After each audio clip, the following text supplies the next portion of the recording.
Good morning students. आज का जो हमारा लेक्चर है वो हमारा जो प्रीवियस लेक्चर था डिजीज़ प्रिवेंशन एंड कंट्रोल, उसी के ही कंटिन्यूशन में या कॉन्सिक्वेंस के अंदर हम लोग कंटिन्यू कर रहे हैं उस टॉपिक को हम लोग। तो देखिए, डिजीज़ प्रिवेंशन एंड कंट्रोल, इसमें हम लोगों ने यही बात की थी कि कम्युनिटी के अंदर जो भी डिजीज़ हैं उनको होने से बचने के लिए या सपोज होने के बाद में फर्दर और स्प्रेड नहीं हो उसको रोकने के लिए जो भी मेजर्स हम लोग काम में लेते हैं वो इंडिविजुअली भी हो सकते हैं, वो कम्युनिटी पार्टिसिपेशन से रिलेटेड भी हो सकते हैं, वो कंबाइंड वे में भी हो सकते हैं, government authority plus people contribution, इस तरीके से इनको हम लोग कर सकते हैं। तो अल्टीमेट एम जो है वो कम्युनिटी मेडिसिन का क्या है कि कम्युनिटी का हेल्थ स्टेटस मेंटेन रखना, पॉजिटिव डायरेक्शन में काम करना और कम्युनिटी के अंदर जो भी हेल्दी इंडिविजुअल्स हैं उनको हेल्दी बनाए रखना, और अगर कोई डिजीज़ है तो उसे जल्दी से जल्दी ट्रीट करके उसे वापस हेल्दी ट्रैक पर लेकर के आना। तो उसी रेफरेंस में हम लोगों ने लास्ट लेक्चर में हम लोगों ने बात की थी डिजीज़ प्रिवेंशन एंड कंट्रोल में फर्स्ट पॉइंट के बारे में, कंट्रोलिंग द रिजर्वायर। तो कंट्रोलिंग द रिजर्वायर में हम लोगों ने कंट्रोलिंग ऑफ इन्फेक्शियस एजेंट और रिजर्वायर, यानी इन्फेक्शियस एजेंट है उसको किस तरीके से कंट्रोल करते हैं कम्युनिटी में फैलने से, या सपोज रिजर्वायर यानी जैसे अगर सपोज कोई होस्ट है, ह्यूमन होस्ट है, तो वो और लोगों को किस तरीके से इन्फेक्ट कर सकता है, उससे बचने के क्या तरीके हैं उसके बारे में हम लोगों ने बात की थी। तो उसी टॉपिक को हम लोग जैसे उसका जो सेकंड पॉइंट है उसके बारे में आज हम बात करते हैं। सेकंड पॉइंट है इंटरप्शन ऑफ ट्रांसमिशन। ठीक है, अब देखिए जैसे हम लोगों ने बात की थी लास्ट लेक्चर में जो फर्स्ट पॉइंट के बारे में हम लोगों ने controlling the reservoir infectious agent, तो उसमें हम लोगों ने बात की थी कि वहाँ पर हम सिर्फ इन्फेक्शियस एजेंट है उसको किस तरीके से दूसरे लोगों के कॉन्टैक्ट में आने से बचाते हैं। यहाँ पर हम सेकंड स्टेप पर आ रहे हैं कि ठीक है, सपोज किसी पर्सन की बॉडी में एंटर हो भी गया, किसी को इन्फेक्शन डेवलप हो भी गया, तो अब उसका ट्रांसमिशन को इंटरप्ट हम किस तरीके से कर सकते हैं। ठीक है ना, तो इंटरप्शन ऑफ ट्रांसमिशन यानी उस चेन को ब्रेक कर देना, यानी एक पर्सन में या सपोज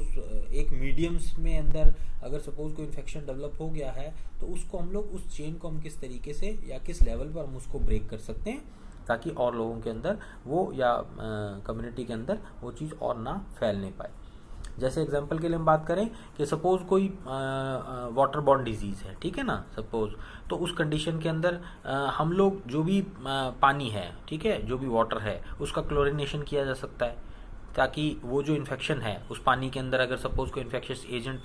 प्रेजेंट है तो वो जो है वो क्लीन अप हो जाए, वो पानी जो है वो क्लोरिनेशन हो करके वो साफ़ हो जाए पानी, ताकि उसके अंदर जो भी बैक्टीरिया या जो भी इन्फेक्शियस एजेंट वहाँ पर प्रेजेंट है तो वो उस क्लोरिनेशन से ख़त्म हो जाए। तो ये क्या हो गया, ये इंटरप्शन ऑफ ट्रांसमिशन हो गया, यानी उस मीडियम के अंदर इन्फेक्शियस एजेंट तो प्रेजेंट था बट हमने उसको वहीं पर ही रोक करके वहीं पर ही उसको किल करके बाकी लोगों के अंदर या हेल्दी ह्यूमन बॉडी के अंदर उनकी बॉडी में जाने से हमने उसे रोक लिया।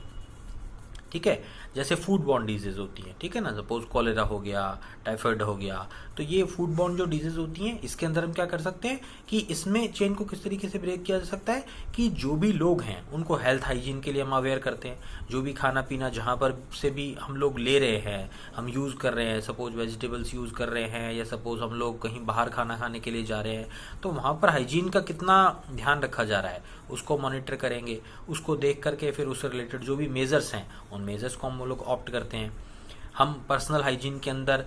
जो हैंड वॉशिंग है उसके ऊपर स्ट्रेस दे सकते हैं, हम हाथों को धोना, साफ़ करना, इस तरीके से। जैसे हम लोगों ने इस फूड बॉर्न डिजीज़ के अंदर हम लोगों ने बात की कि कॉलेरा है, टाइफाइड है, तो जो भी खाना खा रहे हैं वो कैसे होगा, वो जो भी अगर हमारे हाथ गंदे होंगे तो फिर क्या होगा कि हमारे खाने के साथ में जो भी इन्फेक्शियस एजेंट है, जो भी बैक्टीरिया हैं, जो भी वायरस हैं, वो हमारी बॉडी में जा सकते हैं और उसकी वजह से हमें इस तरीके से इससे रिलेटेड डिजीज डेवलप हो सकती है। तो हैंड क्लीनिंग हो गया,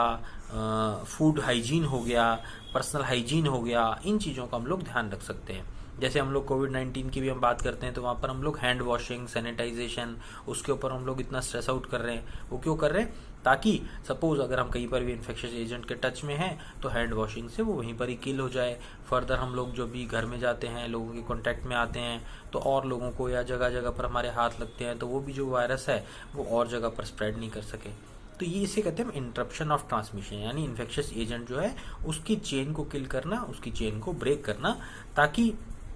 वो जो इन्फेक्शियस एजेंट है वो एक चेन की फॉर्म में एक से दूसरी जगह पर ट्रांसमिट ना होने पाए। तो ये सेकंड पॉइंट था, interruption of transmission. Then next point is protection of susceptible host. ठीक है ना, प्रोटेक्शन ऑफ ससेप्टेबल होस्ट का मतलब क्या हो गया कि जो भी ससेप्टेबल होस्ट हैं, जैसे हम लोग ह्यूमंस हैं, तो हम लोग किसी भी डिजीज के लिए, या हम लोग कम्युनिटी के अंदर बहुत सारी ऐसी डिजीज होती हैं जिसके लिए हम लोग पहले से अपने आप को प्रोटेक्ट कर सकते हैं। ठीक है, तो अगर हम लोग पहले से अपने आप को प्रोटेक्ट कर लेंगे, तो अगर सपोज हम उस इन्फेक्शियस एजेंट के टच में भी आते हैं तो भी हमें वो इन्फेक्शन या वो डिजीज होने की पॉसिबिलिटी जो है वो नहीं होती। तो इसके अंदर कई मेजर्स होते हैं प्रोटेक्शन के, जिनके बारे में हम लोग बात करते हैं। तो इसमें सबसे पहला पॉइंट यहाँ पर आता है एक्टिव इम्यूनाइजेशन। ठीक है, एक्टिव इम्यूनाइजेशन का मतलब क्या हो गया कि बहुत सारे डिजीज, जैसे हम लोग देखते हैं कि वैक्सीनेशन शेड्यूल होता है ना, कि जो भी बच्चे होते हैं उनके अंदर एक वैक्सीनेशन शेड्यूल बना हुआ है कि सभी बच्चों को एक वैक्सीन लगना होता है, मीजल्स का, मम्स का, रुबेला हो गया, टाइफाइड का हो गया। इस तरीके से हम लोग बहुत सारे वैक्सीन जो हैं वो ऑलरेडी, मेनिंजाइटिस, हेपेटाइटिस, इन सब के वैक्सीन हम पहले से लगाते हैं। तो ये इसे हम क्या कहते हैं, ये हो गया एक्टिव इम्यूनाइजेशन। यानी बहुत सारी डिजीज कम्युनिटी में ऐसी हैं जिनसे रिलेटेड हम लोग वैक्सीन दे करके पहले से उन बीमारियों से बचने के लिए हमारी बॉडी के अंदर इम्यूनिटी डेवलप कर लेते हैं। ठीक है, तो बेसिक एम क्या होता है एक्टिव इम्यूनाइजेशन का, हमारी बॉडी के इम्यून सिस्टम को स्ट्रॉन्ग करना। हमारी बॉडी का इम्यून सिस्टम सर्टेन डिजीजेस के अगेंस्ट वो बूस्टअप हो जाता है इम्यूनाइजेशन करने के बाद में, और उन डिजीजेस से हमारी होने की, उन डिजीज से सफ़र होने की हमारी जो पॉसिबिलिटीज़ हैं वो मिनिमाइज हो जाती हैं। तो एक्टिव इम्यूनाइजेशन यानी बहुत सारी डिजीजेस के अगेंस्ट वैक्सीनेशन, उस वैक्सीनेशन से हमारी बॉडी के अंदर उन डिजीज़ के अगेंस्ट प्रोटेक्शन। तो वो जब डेवलप हो जाता है तो वो डिजीज जो भी हैं उनसे रिलेटेड हम लोग पैथोलॉजी के अंदर हम लोग नहीं जाते। ठीक है, तो जैसे वैक्सीनेशन शेड्यूल जो हम लोग देखते हैं बच्चों के अंदर, बड़ों के अंदर, हम लोग देखते हैं कि ये वैक्सीन जो हैं वो लगते हैं, उन्हें हम एक्टिव इम्यूनाइजेशन कहते हैं। Then number 2, passive immunisation. Passive immunisation का मतलब क्या हो गया कि इसके अंदर भी इम्यूनाइजेशन हो रहा है, वैक्सीनेशन हो रहा है, लेकिन ये हो रहा है आफ्टर डायग्नोसिस द डिजीज। ठीक है ना, किसी भी पर्सन के अंदर अगर कोई डिजीज डायग्नोस हो गई है तो अब जब हम उससे रिलेटेड वैक्सीनेशन उसके अंदर देते हैं ताकि उसकी फर्दर पैथोलॉजी डेवलप ना हो या वो डिजीज जो है वो किल अप हो जाए, तो उसको हम लोग कहते हैं पैसिव इम्यूनाइजेशन। ठीक है, तो इसके अंदर कौन सा होता है, इसमें जैसे सपोज जो नॉर्मल ह्यूमन इम्यूनोग्लोब्यूल जो है वो हम लोग यहाँ पर दे सकते हैं, स्पेसिफिक एंटीजेंस जो हैं वो यहाँ पर दे सकते हैं, या एंटीटॉक्सिन्स जो है वो यहाँ पर हम लोगों को एडमिनिस्ट कर सकते हैं। तो वो पर्टिकुलरली अगर किसी डिजीज़ के से रिलेटेड अगर कुछ ऐसा डायग्नोस हमारे पास हो गया है कि कोई पर्सन किसी पर्टिकुलर डिजीज़ से अफेक्ट हो गया है या उसको वो डिजीज़ डायग्नोस हो गई है, तो फिर उस कंडीशन में उसको वैक्सीनेशन उसका करके उन डिजीज़ को उनकी बॉडी के अंदर ही किल करना या ख़त्म करना, ताकि वो पर्सन जो है वापस अपनी नॉर्मल हेल्दी स्टेट में आ जाए। तो इसे हम कहते हैं पैसिव इम्यूनाइजेशन।